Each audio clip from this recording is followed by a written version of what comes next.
여러분 안녕하십니까? 지금 사회 각 분야의 독립운동이 지금이야말로 새롭게 진행돼야 될 시기가 아닌가 그런 절박감을 갖습니다.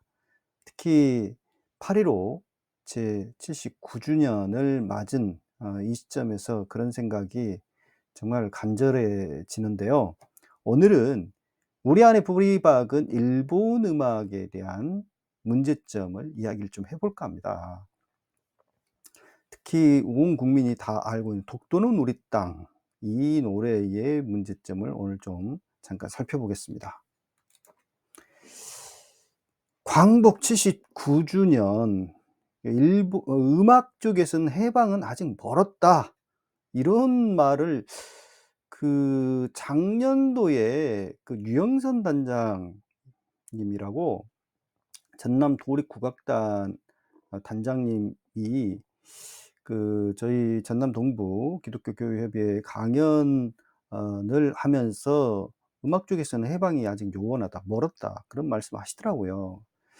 유 단장님이 한국 전래 동요 70%는 일본 미야코 부시 음계로 돼 있다. 뭐 이런 말씀을 작년에 하셨고요.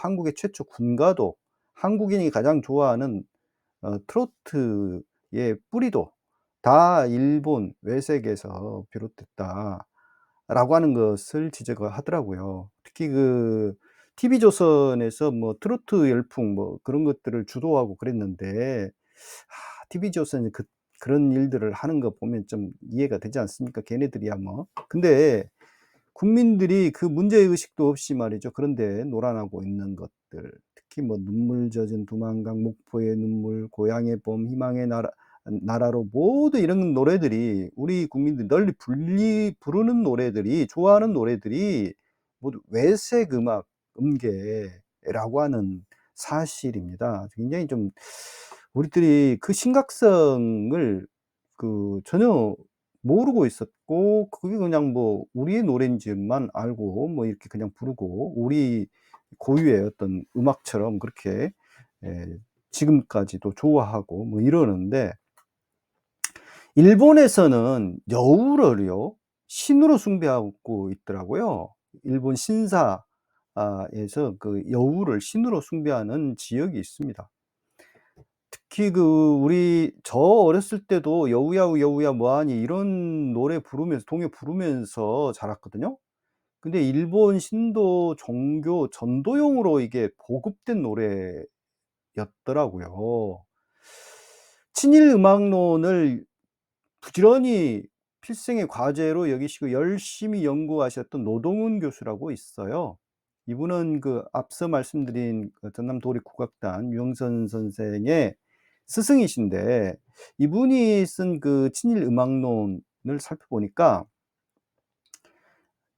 이 책에서 동요 "여우야 여우야 뭐하니." 이 노래가 일본의 이나미 신사와 그 문화계가 한국인들에게 전도한 종교 동요이자 유치원이 학 유치원의 학교 교육용 동요였다라고 밝히고 있더라고요.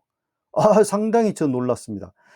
이렇게 일제가 우리 어렸을 때부터 일본의 외색 문화로 그냥 머릿속에 딱 뇌리에 박혀 버리도록 각인시키고자 이런 노래를 보급했다 일부러라고 하는 것이죠. 일본 야마네 현에서는 이 여우를 신으로 모시고 있대요. 그리고 그 신사의 신 여우를 찬양하고자 만든 노래가 바로 "여우야 여우야"라고 하는 것이죠. 돌이켜 보면 정말 한국에서 여우는 별로 이미지가 싹 좋지 않습니다. 원래 우리의 한국인들의 정서상 이미지의 여우는 썩 우리한테 좋은 동물이 아니죠. 근데 일본에서는요. 쥐 때문에 굉장히 고생한 해가 18세기 19세기경에 있었나 봐요. 근데 그때 당시에 여우가 쥐를 잡아먹나 해 가지고 상당히 여우가 좋게 이 이미지화 됐답니다. 그래서 신으로까지 모시게 되었다라고 하는데 우리나라에서는 여우 하면 구미호가 생각나고 백려시 이렇게만 생각하 사람들을 해코지하고 속이고 막 이렇게 나쁜 이미지잖아요. 근데 일본에서는 신이에요, 여우가 이렇게. 그리고 인간과 친근한 친구라고 합니다.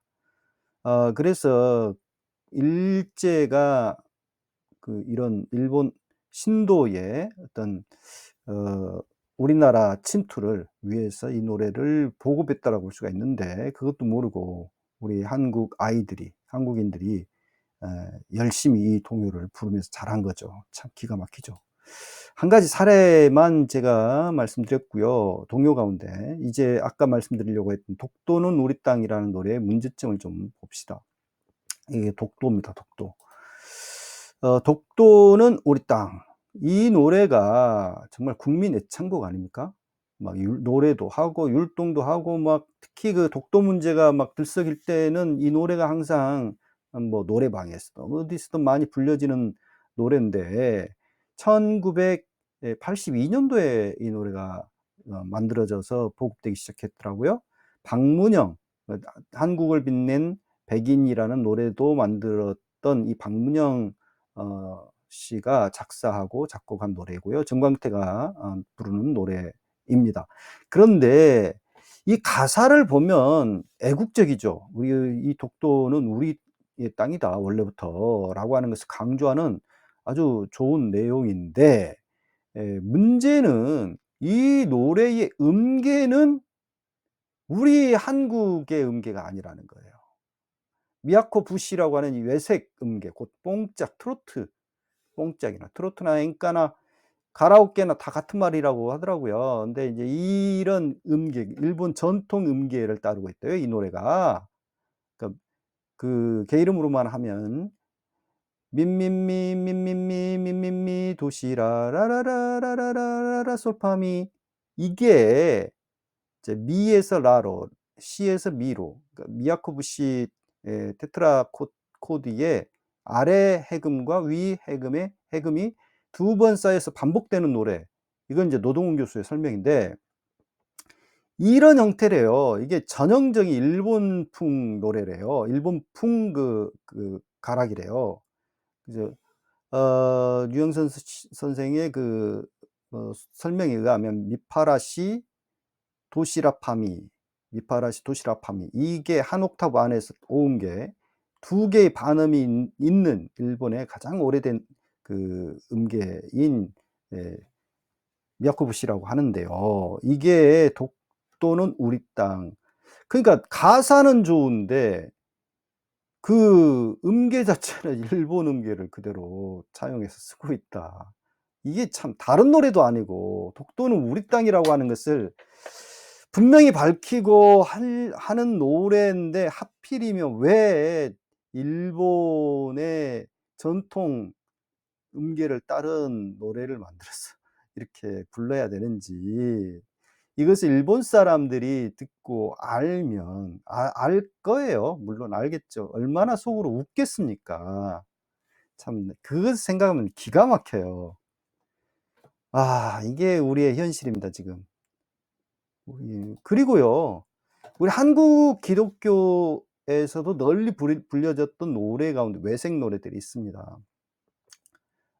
손양호 목사, 여수의 한국이나 또 기독교 성자로 불리는 손양호 목사. 이분이 주님고대가라는 노래를 만들었거든요. 이 노래는 요나누키 단음계, 이박자풍의 외색 음계래요. 이것도 낮에나 밤에나 눈물 머금고 내 주님 오시기만 고대합니다. 이런 노래인데, 저 옛날 소시적에 불렀던 노래예요. 이렇게 어른들 가운데 이 노래 기억하고 시는 분들 많을 겁니다. 이런 노래인데 이 풍 자체가 일본 외색 음계를 따르는 노래다. 이 노래는. 그다음에 부럽지 않네라는 또 옛날 복음성가가 있거든요.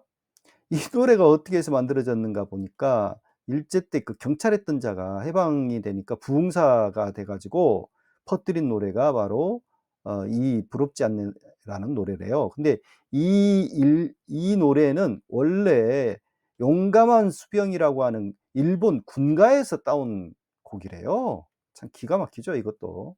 뭐 저도 이 노래를 중등부 시절인가 이거 불렀던 기억이 있어요. 뭐 세상 사람 날 부러워 아니하여도 뭐 이런 노랜데, 뭐 나도 역시 세상 사람 부럽지 않아, 뭐 하나님의 크신 은혜 생각할 때 할렐루야 찬송이 저절로 나, 이게 교회에서 많이 불려지던 노래예요. 그런데 이런 노래들이 알고 보니 외색 노래, 외색 그 음계를 따르는 노래였다라고 하는 사실이죠. 그래서 독립운동은 1945년 8월 15일로 해방되니까 끝난 게 아니에요. 지금 완전히 해방이 되려면 아직도 멀었다라고 하는 것이죠. 날마다 우리들이 부르는 노래, 말, 생각, 습관에서 이 외색 문화가 있는지 잘 살펴보고 추방하고 벗어나고자 몸부림을 쳐야 됩니다. 아니 요새 그 인터넷상에서 또 뭐 온라인상에서 굉장히 많이 쓰이는 그 일본말 가운데서 뭐 "간지난다." 뭐 이런 표현들을 쓰더라고요. 아니 도대체가 왜 좋은 우리말 놔두고 그런 것들을 자꾸 쓰는지, 우리 스스로가 정말 그 독립기념관장 걸 갖다가 뭐 뉴라이트를 세웠니 어쩌니 그것만 분노할 것이 아니라 우리 자신은 그러면 정말 독립운동가의 그 후손으로서 잘 그런 독립 정신을 잇고 있는지 한번 점검해 볼 필요가 있다라고 하는 것입니다. 감사합니다.